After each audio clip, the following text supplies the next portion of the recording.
नमस्कार, मैं हूं आपके साथ वैशाली और आप देख रहे हैं India live today 24 news channel. आइए रुक करते हैं आज की खास खबरों की ओर। जाति नहीं पूछ सकते, संसद में राहुल गांधी के बचाव में डट कर खड़े हो गए अखिलेश। अनुराग ठाकुर को चेताया। लोकसभा में मंगलवार को बीजेपी सांसद अनुराग ठाकुर की एक टिप्पणी के बाद जमकर हंगामा हुआ। जातीय जनगणना के मुद्दे पर चर्चा के बीच अनुराग ने कहा कि जिसकी जाति का पता नहीं वो जाति जनगणना की बात कर रहे हैं। उनके इतना कहते ही विपक्ष ने हंगामा शुरू कर दिया।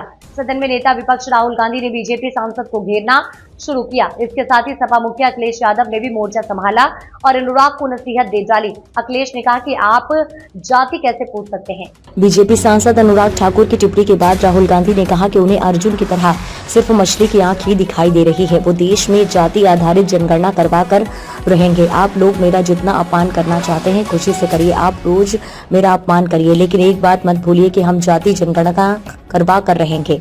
राहुल ने कहा कि जो भी दलितों, आदिवासियों और पिछड़ों के लिए आवाज उठाता है उसको गाली खानी पड़ती है। मैं ये सब गालियां खुशी से खाऊंगा, क्योंकि जैसे महाभारत में अर्जुन को सिर्फ मछली की आंख ही दिखाई दे रही थी, ठीक उसी तरह मुझे मछली की आंख ही दिखाई दे रही है। हम जाति जनगणना करवा कर रहेंगे।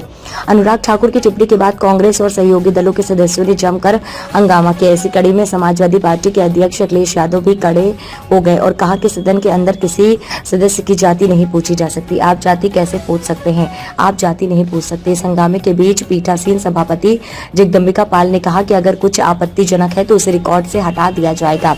राहुल और अखिलेश के हमलों के बीच बीजेपी सांसद अनुराग ठाकुर लगातार ये कहते रहे हैं कि उन्होंने किसी का नाम नहीं लिया, तो ये क्यों खड़े हुए? आप रिकॉर्ड चेक कीजिए। अनुराग ने पहले गांधी पर हमला बोलते हुए कहा कि उन्हें क्या पता होना चाहिए कि एलओपी विपक्ष के नेता का मतलब लीडर ऑफ प्रोपेगेंडा, दुष्प्रचार के नेता नहीं होता। उनको रील का नेता नहीं बनना चाहिए। ये समझना चाहिए कि रियल नेता बनने के लिए सच बोलना पड़ता है। उन्होंने कहा कि एक नेता ने कमल पर कटाक्ष किया, न जाने उनको क्या दिक्कत है। जनता ने हमें लगातार तीसरी बार सत्ता में बिठाने का काम किया है। राहुल कमल का नहीं, भगवान शिव और बुद्ध का अपमान कर रहे हैं। केवल रील के नेता मत बनिए। कांग्रेस के लिए ओबीसी का मतलब owner for brother in law commission है।